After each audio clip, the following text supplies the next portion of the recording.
Hi everybody, Ryan Ballengee with Golf News Net here, and today I'm going to show you how this Stitch Golf duffel bag can turn into this.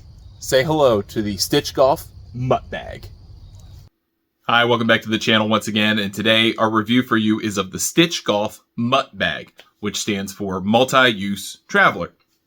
And this bag was created by Stitch as a way of trying to give you two bags in one. So a nice roller duffel, and that roller duffel as a bag that could convert into a travel bag for your golf clubs. And this bag comes in at about $498. So it's expensive. It's being priced as though it's a luxury duffel bag and a golf travel bag together. So the question is, does it do both of those things well?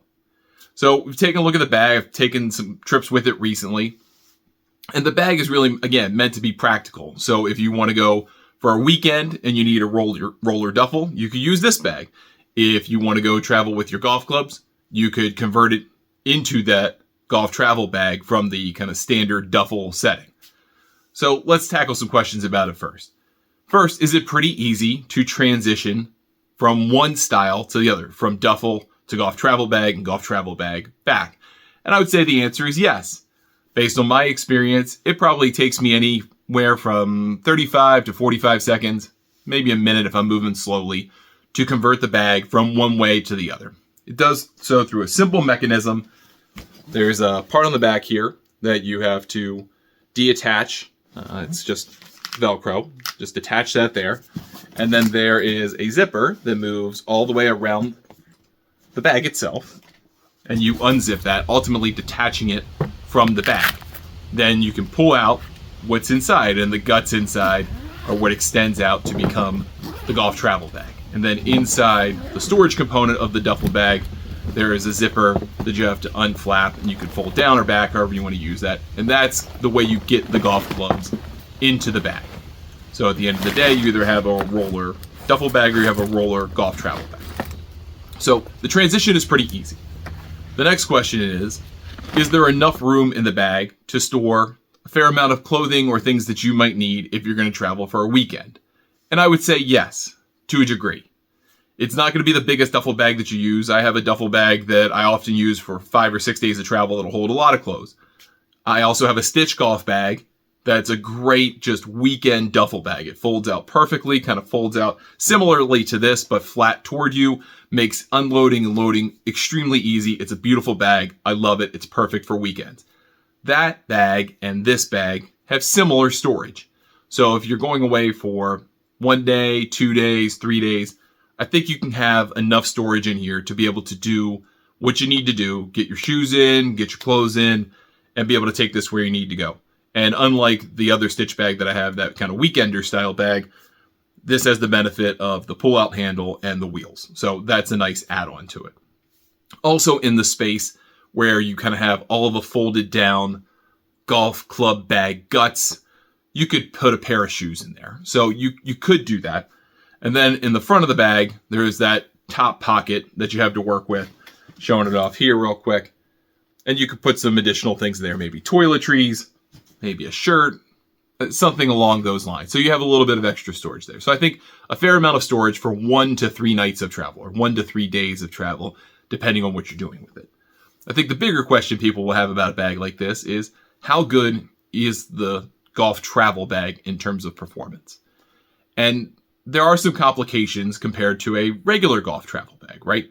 First of all, loading and unloading golf clubs is a bit different. So when you use standard issue, regular run-of-the-mill golf travel bag, you have a big long zipper that runs the length of the bag. You unzip that, and then you gently lay the clubs in, kind of the bottom of the unzippered portion, and then you kind of jimmy it in until you get it to the right length inside the bag, and then you zipper it all up. But this is a little bit different. This, you're going to have the bag, your golf bag, come in basically to the top of the bag. And then you're going to slide it through from the top. So you're not going to put it in and then jimmy it. You're going to jimmy it in and then slide it through. In terms of convenience, I don't think there's that big of a difference between those two methods. Both can be frustrating and both can be done fairly easily if you know what you're doing. So I think that's kind of a push against a regular golf travel bag in terms of ease of use, ease of loading. The zipper that runs the length of the golf travel portion of the bag that's hidden when it's the duffel bag, that doesn't really perform a whole lot of functions other than gives you access to the bag when you need to jimmy it a little bit, perhaps, but also gives you access to pockets of the bag if you just need to get to it pretty quickly. There are two straps, securing straps, that you can tighten and click together so that you can kind of keep the golf bag closer into itself so that it doesn't jimmy around as much if you're trying to fly with it, for example, or it's moving in a vehicle where it could be prone to moving around a lot. So that's kind of helpful. But how does it perform otherwise against a regular golf travel bag? I would say it's not quite as good. It's not quite as useful, and it's not quite as helpful in that regard. So one of the golf bags that I use to travel is a soft-sided travel bag. It's big. It isn't particularly heavy, but it doesn't fold down very well. So that's the knock on it. Trying to store it and trying to kind of keep it somewhere when you're not using it while you're traveling, that can be a little bit annoying. However, it does have better padding, and it does wheel around specific to golf bags. So it kind of has a A-frame style stand with wheels that makes it really easy to get around. With this bag, you don't have that. You kind of have like more standard golf travel bags that kind of have two wheels. Some have four, but most have two. And you pull it and roll it, which, again, against a normal bag, a normal golf travel bag, is not a downgrade.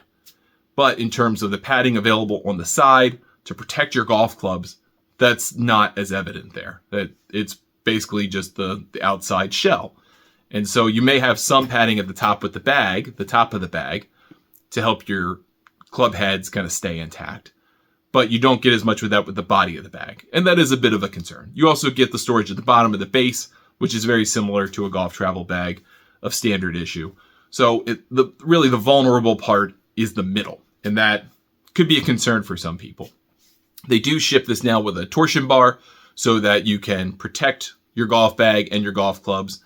But what I would tell anybody who travels enough, who has seen damage to their clubs, knows the best choice you can make when traveling with any golf bag, any golf travel bag, is to unscrew the head on your driver and put it safely into a bag or a storage compartment in your golf bag. Don't let that get broken. And if you can do that with other clubs in your bag that have non-fixed heads, ones that are adjustable, then you do that. And you would do that regardless of the type of bag that you have, even if you had a hard case, which is extremely inconvenient and I don't like using. So I like this much better than that. So you do have some risks here, right? And it is a little bit more difficult to stand the bag up and keep it standing just because that support area, the kind of weight that would work with the total structure of a kind of standard issue golf bag isn't there. It's a little bit more flexible, right? But how often are you standing up your golf bag vertically in a hotel room or an Airbnb or wherever you're traveling? How often does that happen? Very rarely. So while you may have some trade-offs here in terms of performance against a higher end, well-padded, soft side golf travel bag, I don't think you're in any worse position with this bag than you are with what I would consider a standard issue soft-sided golf travel bag. You get the added benefit of the duffel with it, but obviously I think you're not going to travel intending to use both because you get one or the other. You do get some storage here with this outside pocket if you're using it as a golf bag, but you might put golf shoes in there or some other golf accessories. You're not going to put your luggage in there. So this is a 2-for-1 bag, but it's not necessarily a bag you can use for two purposes at the same time. So the hope here from Stitch is that the value is you have both to work with. All told, I really like Stitch products. They make great golf travel bags. They make great travel bags, period. They make golf bags that pop, they're beautiful, they're well beloved in the golf world. This bag is kind of hard to define because there isn't really anything like it in the market. I think for the price, if you're looking for the convenience of having two bags in one, then you've got it here. And you're willing to pay a premium for that. Otherwise, I would consider looking at another Stitch golf bag and having a standard issue soft travel bag, depending on how you use it. But if you go on weekend trips, for example, maybe you drive pretty frequently, maybe you're going with a group somewhere on one of those types of trips where you're piling up 4 or 5 bags in a car, this can actually work really well for you. It can give you the storage that you need. It can be used for another purpose later, and it can kind of work out really nicely. But your mileage is going to vary. I think for me personally, I would tend to go with the soft-sided travel bag and use this as an awesome piece of duffel equipment that I can take from place to place. And then know I have the added benefit of being able to use this as a golf bag if I so need. If you're interested in learning more about the Stitch Golf Mutt Bag, head over to stitchgolf.com. You can use the promo code GNN20 to save 20% off your first order of $150 or more. So if you buy this bag, you're going to save 20% on that right away, given that it comes in at $498. But you can use that promo code on any of their merch. They make excellent clothing. Like I said, great golf bags, great travel bags in general. So even if this isn't a bag you're in the market for at the moment, they make other great golf and other travel bags that I promise you will love. I'm Ryan Ballengee. Thanks for watching. We'll see you next time.